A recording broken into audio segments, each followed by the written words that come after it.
Bonjour à tous, c'est Renadis. Aujourd'hui, on se retrouve pour une vidéo. On fait le point. Alors, on va faire le point niveau alimentation, comme je vais un peu changer l'alimentation. On va faire le point niveau repos. Alors, tout d'abord, on va commencer par les canards de Barbarie.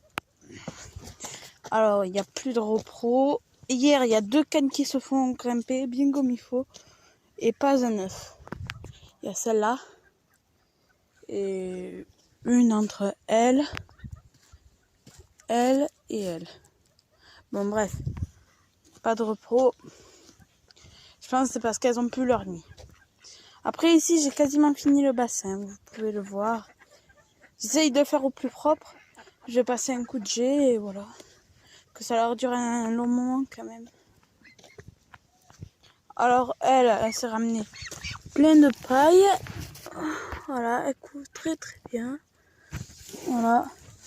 L'autre, ça n'a pas éclos. Je pense que c'est foutu.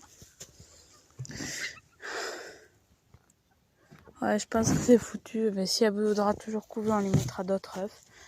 Elle a couvé très tôt.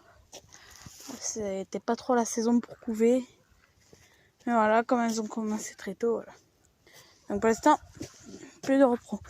Je vous explique qu'est-ce que je vais faire peut-être pour les relancer. Alors vous allez me dire comment je vais les relancer. Certains. Alors je vais essayer de faire une vidéo pas trop longue car il y en a qui n'aiment pas les vidéos trop longues. Et il y en a qui aiment un peu.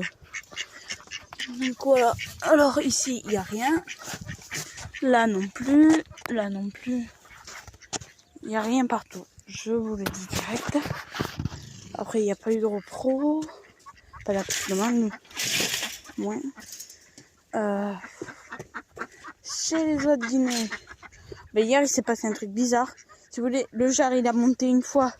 L'autre qui n'a pas les ailes en avion. Puis,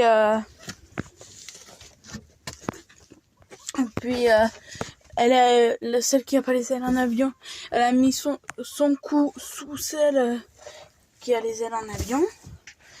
Et voilà. Et après, le mâle a voulu grimper.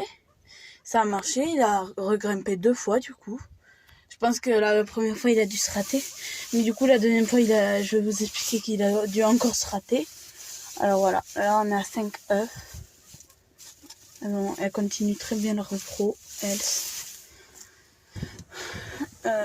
Oui, du coup. Ouais, du coup. Et après, il y a la petite. Je peux vous dire que c'est bien une femelle. Mais voilà. Elle est grimpée. Et après, il y avait le mâle qui voulait grimper par-dessus. Donc, ça faisait une pyramide. Après, la petite, elle s'est décalée. Il s'est recouplé avec elle. Donc, voilà, c'était bizarre. Mais voilà. Après, ici, j'ai tout le temps des nouveaux œufs. Elles pondent assez bien, les oies de Toulouse. Ils se sont fait un bon gros nid. J'arriverai pas à vous montrer. Donc, oui, voilà. Il y en a plein de nouveaux. On les voit pas tous. Il y en a qui sont cachés. Comme je vous le montre à chaque fois, il y en a qui sont cachés. Et comme elle reste sur des limites. Après, chez les poules, j'ai déjà récolté 7 œufs. Ouais, 7. Et j'ai une poule que ça fait plusieurs fois qu'elle reste souvent au nid. Je sais pas si elle a pondu ou non. Mais elle reste souvent sur le nid. Et dès qu'on lui met des œufs devant elle, elle les rentre sous elle et elle s'en occupe. Mais elle est pas glousse parce qu'elle elle reste pas toute la journée. Vous voyez, là elle va partir.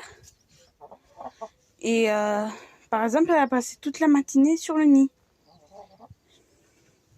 Après, ça me dérangerait pas d'avoir une poule glousse, au contraire. Petite info, le premier œuf de ma poule Brahma qui date de il y a 3 jours. Eh ben, que j'ai mis en couveuse, je l'ai vérifié et il est fécondé. On voit un petit point qui bouge. Alors, je sais pas par quoi il est fécondé. Par un des 2 coques pondeuses. Alors ici, j'ai un peu renettoyé, repassé un coup de brosse. Voilà. Je vous coupe et on va faire le point alimentation. Hier, je me suis fait chier à casser des coquilles d'huile. coup, j'ai demandé à ma mère de m'en acheter aujourd'hui. Donc, vous le verrez après. Mais du coup, si vous avez des coquilles d'huîtres et des oies, je vous conseille de vous-même, des fois. Après, je vous dis pas de les couper tout le temps, mais si vous avez des coquillages, une fois tous les 3 mois ou X temps, vous voyez, c'est vous qui vous gérez. Leur faire vous-même, c'est plutôt pratique car les oies, elles aiment bien il faut qu'ils soient assez gros pour qu'elles aiment bien se le broyer. Les miennes, elles adorent ça, surtout les oies de Toulouse. Elles prennent un morceau et elles essayent de se le broyer. Si je leur mets en miettes, elles prennent ça comme de l'aliment, elles comprennent pas trop. Elles préfèrent le mâchouiller un peu. Et après, vous en faites pas, elles le cassent, elles vont pas se faire mal. Donc voilà. Bon, maintenant, je vous coupe et on se retrouve pour le point alimentation. Point alimentaire. Alors, de la poule pondeuse, là. Et là, c'est du maïs, mais j'en ai en stock. Et là, les coquilles d'huîtres. Donc voilà, elles se régalent, les poules.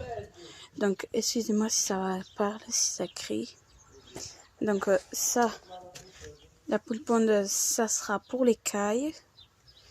Pour un peu la poule Brahma quand même, parce que je veux une bonne ponte. Après, je verrai si je m'en sers pour réactiver la ponte des colverts et des canards de Barbarie ou non. Et je verrai si on m'en rachète un plus gros sac ou plusieurs sacs. Et après, je verrai. Mais pour l'instant, je vous dis à qui est destiné. Et après, peut-être aux poules pondeuses normales pour que ça puisse pondre. Même si elles pondent déjà bien, dès qu'on leur donne un peu de blé. Donc voilà. Et les coquilles d'huîtres, je vais leur mélanger à chaque fois maintenant. Un peu à chaque fois. Pour que ça aide à la ponte. Donc voilà, c'est la fin de cette vidéo. Sur ce, je vous dis ciao tout le monde. Bye bye. Likez, commentez et abonnez-vous. Ciao. Ah, et le paysan du sud. Désolé, j'avais pas compris si c'était 2 € la douzaine ou 2 € l'œuf. Si c'est 2 € l'œuf, je comprends, c'est des pures races. Si c'est 2 € la dizaine ou la douzaine, c'est aussi bien. Enfin, je crois avoir compris que c'était l'œuf à 2 €. Donc voilà. Peut-être que je t'en prendrai. Je suis en réflexion. Allez, ciao tout le monde.